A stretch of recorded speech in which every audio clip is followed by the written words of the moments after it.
నిర్మోహంగా దానం చేయడమే నా ధర్మం. స్నేహం కోసం ప్రాణమివ్వడమే నా గర్వం. ఇచ్చిన మాటని నిలబెట్టుకోవడమే నా గౌరవం. నేనెవరో నా కవచమే చెప్తుంది.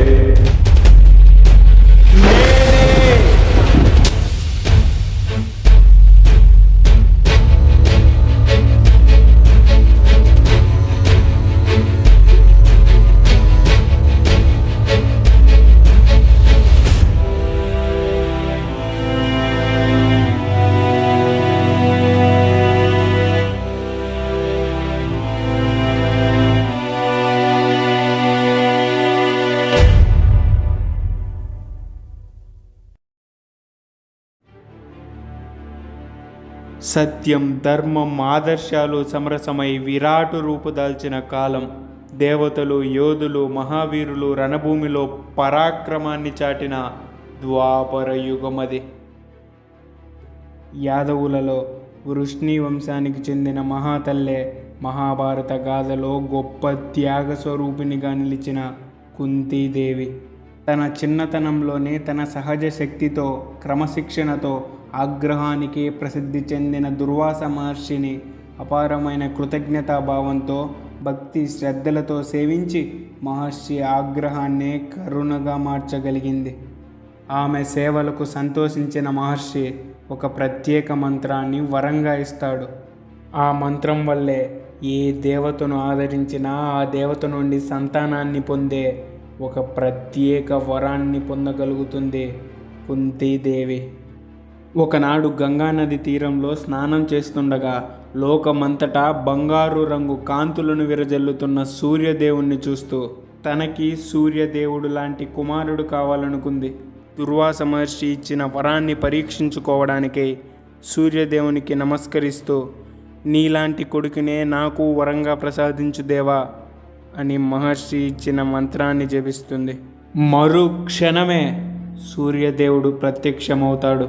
అప్పటికే కుంతీదేవికి వివాహం కాకపోవడంతో, దేవా, మీరు నాకు సంతానాన్ని ప్రసాదిస్తే నా కన్యత్వం పోతుంది, ఈ లోకం నన్ను నిందిస్తుంది దేవా అని చెప్తున్నా వినకుండా సూర్యదేవుడు తన కర్తవ్యాన్ని తాను చేయాలని కుంతీదేవి కన్యాగర్భానికి ఎటువంటి లోటు లేకుండా సహజ కవచ కుండరాలతో కూడిన ఒక బంగారు బిడ్డని వరంగా ఇచ్చి వెళ్ళిపోతాడు సూర్యదేవుడు.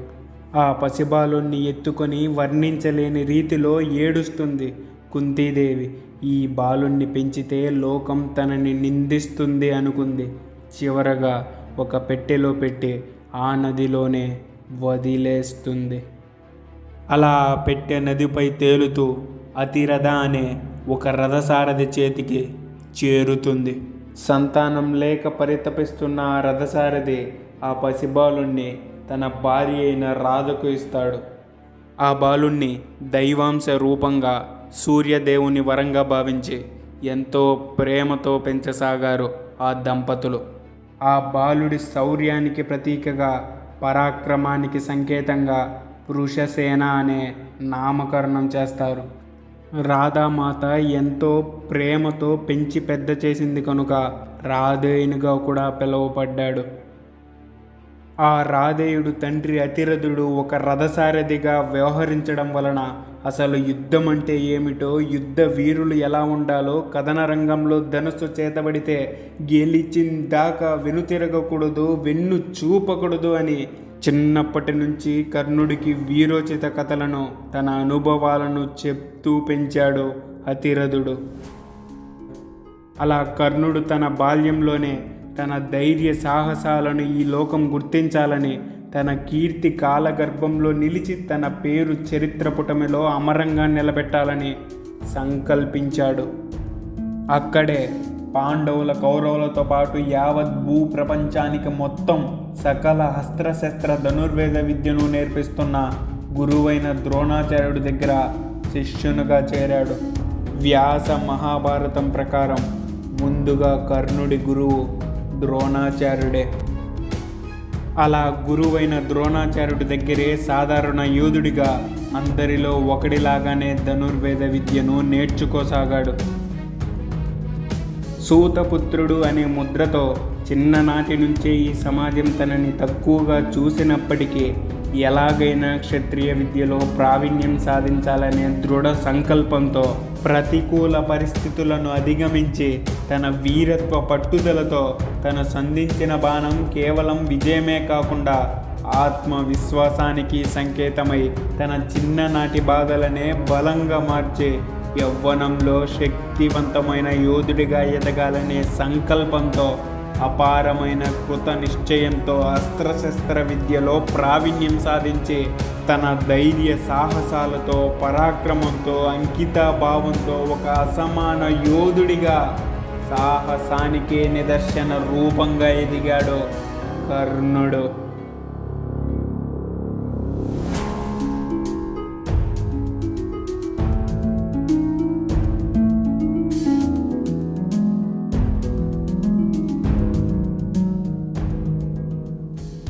ఇంతలో పాండవుల కౌరవుల శిక్షణ పూర్తి అవుతుంది. పాండవుల కౌరవుల యువరాజులు నేర్చుకున్న అస్త్ర విద్యను హస్తినాపుర వాసులకు తెలియజేయాలని గురువైన ద్రోణాచార్యుడు భీష్మ ధృతరాష్ట్రుల అనుమతితో కుమార అస్త్ర విద్యా ప్రదర్శనను ఏర్పాటు చేస్తారు. తమ రాజకుమారుల వీరోచిత ప్రతిభను చూడడానికై ప్రదర్శనశాల మొత్తం జన సందోహంతో ప్రజలు నిండిపోయారు. ముందుగా ధర్మరాజు, నకుల సహదేవులు కౌరవులలో ఒక్కొక్కరు వాళ్ళు నేర్చుకున్న అస్త్ర విద్యను ప్రదర్శించసాగారు. తరువాత భీమ దుర్యోధనుల మధ్య భీకరమైన గదాయుద్ధానికి తెరలేస్తుంది.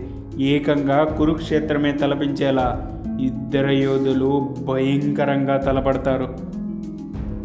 చివరగా ద్రోణాచార్యుడి శిష్యులలో ఉత్తమ శిష్యుడిగా పేరు పొందిన అర్జునుడు నరుడి రూపంలో ఈ భూలోకంలో అవతరించి అధర్మానికి కాలుదూతున్న ఈ సమాజాన్ని తన శౌర్య పరాక్రమాలతో ఆ అధర్మాన్ని అణిచి ధర్మాన్ని నిలబెట్టాలనే సంకల్పంతో జన్మించిన సవ్యసాచి గాంధీవధారి అయి ధర్మానికి ప్రతీకగా పరాక్రమానికే సజీవ సాక్ష్యంగా అర్జునుడు సభాప్రవేశం చేస్తాడు. తను నేర్చుకున్న ధనుర్వేద విద్యను ఎవరికీ ఎంతో చిక్కని రీతిలో విచిత్రమైన అస్త్రాలను ప్రయోగిస్తూ హస్తినాపుర వాసుల్ని ఆశ్చర్యముక్తుల్ని చేస్తాడు. అర్జునుడి ధనస్సు నుండి సంధించే బాణం కాకుండా ధర్మం రూపంలో వెలువడే పిడుగులా కనపడసాగింది.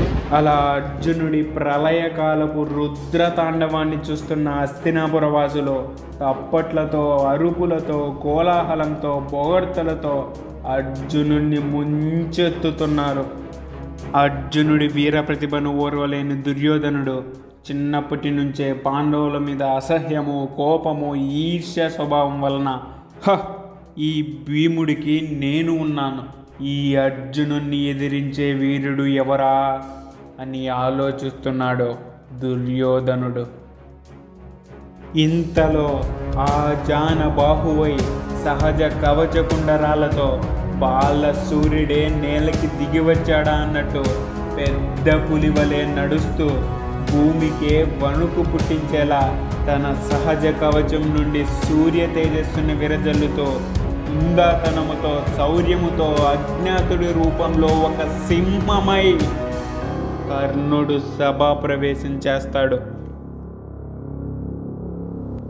వచ్చే ఎపిసోడ్లో మొదటిసారిగా కర్ణార్జునుల మధ్య భయానక యుద్ధ సన్నివేశాన్ని, కర్ణుడి అంగరాజ్యపు పట్టాభిషేకాన్ని మొదలైన అంశాల గురించి తెలుసుకుందాం. ఈ వీడియో ఎలా ఉందో కామెంట్ రూపంలో మీ అభిప్రాయాన్ని తెలియజేయండి. కృతజ్ఞతలు.